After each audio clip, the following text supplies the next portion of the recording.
All right, President Trump announcing a framework of a deal for Greenland in Davos yesterday, saying the United States has secured, quote, total access. It's really being negotiated now, the details of it, but essentially it's total access. There's no end. There's no time limit. Already it's being reviewed very well. Well, I noticed the stock market went up very substantially after we announced it. But the details are being negotiated now. It'll be very good. The deal-maker-in-chief securing the agreement after a lengthy meeting with NATO's Secretary General Mark Rutte. The duo saying that the deal is all about security. How can we collectively make sure that we defend that Arctic region, therefore implementing his vision of that necessity? And he's totally right there, because we know that the region is opening up more and more. The sea lanes are opening up more and more for the Russians and the Chinese and other adversaries to be active there, which is potentially a threat.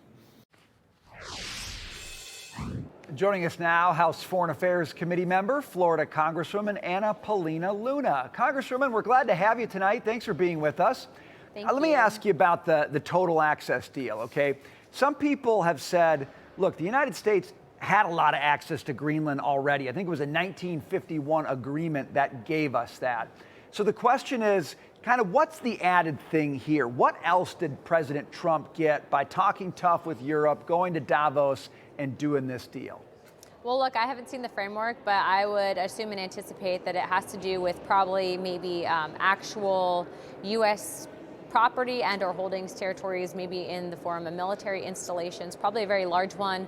Also to remember, President Trump was talking about the Golden Dome and how important Greenland was in order to protect against ICBMs, specifically with the United States. And so I'm actually very much so for what he's doing. I think that there's a lot of people, when you look at it in context of actually defending the American home front, that actually does make sense. Not to mention, we literally are responsible for most of the security in NATO as well. And so when you saw all these people attacking the president, I just think those people are never Trump freak shows.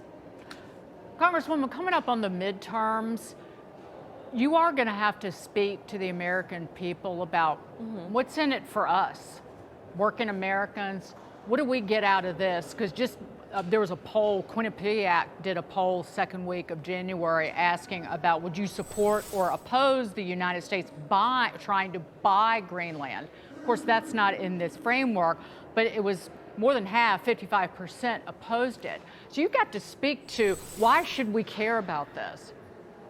I would have to say the biggest thing specifically for this is for national security.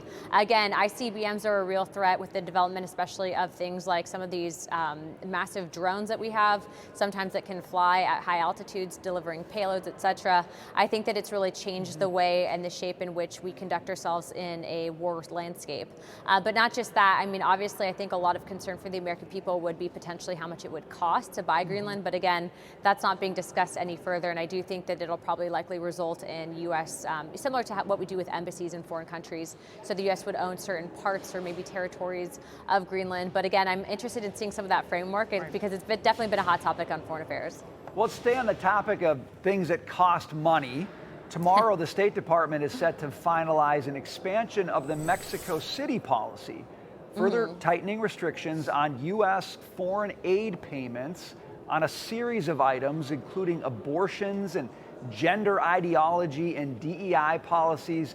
I mean, Congresswoman, we're running $1 trillion plus deficits every year. I know that the money we're talking about here is small relative to that, but why in the world would an American taxpayer have to put any of their hard-earned money or borrowed money to spending overseas that pushes like radical gender ideology stuff? This seems like a no-brainer to me. I don't even understand how it's not already outlawed. What can you say about it? Yeah, so this is a lot of holdover stuff from the Biden administration. Unfortunately, you know, I sit actually on House Democracy Partnership Institute, and I actually traveled to many countries under the Biden administration to shore up foreign relations. And right near the American flag, when you would walk into our old embassies, you'd actually see a trans flag. And so there was a lot of this ideology being pushed, and then also forcing other countries, if you didn't adhere to this, they'd actually put a lot of burdens on these countries in order to sell on American markets, et cetera. And for a lot of pro-life countries, even in South America, they would actually not even talk to them. So the last administration was very, very woke in that sense, and I agree, no taxpayer dollars in general should be going to that. Again, I'm more of a fiscal hawk on that. I'm not really for foreign funding as a whole, but in order to get some of these bills passed, you have to kind of pick and choose your battles, but this one's a pretty easy one. How much more money needs to be clawed back, Congresswoman?